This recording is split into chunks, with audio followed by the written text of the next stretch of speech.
Yes. Thank you. I call the member for Leichhardt. Thank you very much indeed, Madam Speaker. And my question is to the Minister for Agriculture.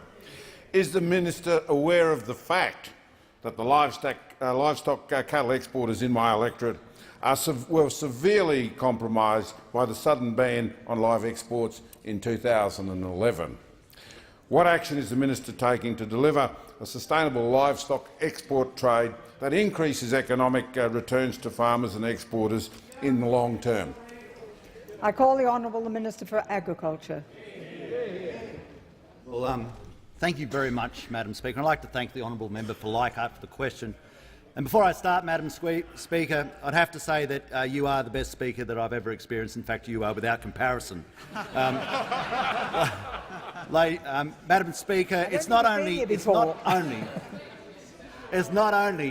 the member for Leichhardt that would have an interest in this, Madam Speaker. It's also the former member for Durack, Barry House, in the gallery, who would have an immense interest in this, and so would the member for Kennedy if he was here.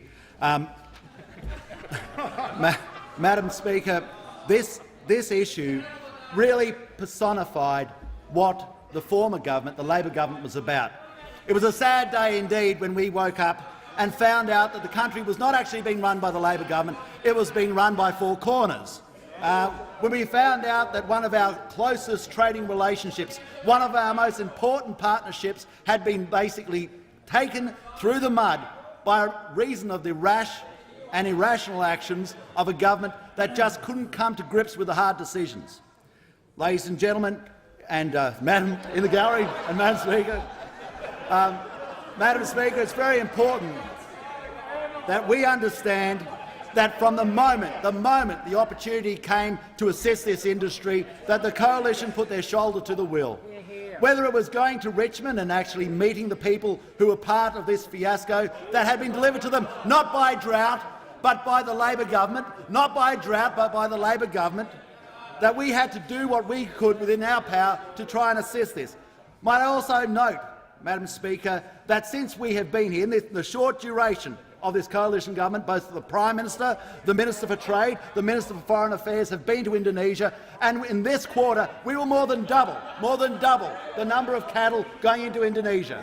And we will stand by. We will stand by this industry. In fact, we hope it grows, we hope it increases, because we stand by the return to the farm gate that this industry represents. We will be a responsible government, Madam Speaker. We will be a government that is not guided by Four Corners, that is guided by the capacity to act diligently, and to note that in the future we will also, within our department, take a delegation to Indonesia so that we can build on this relationship, so that we can expand this trade, and so that we can bring dignity back to the people of Northern Australia and back to this industry, which is a great industry for our nation. I welcome the minister to this chamber, and I think we enjoyed being called ladies and gentlemen today.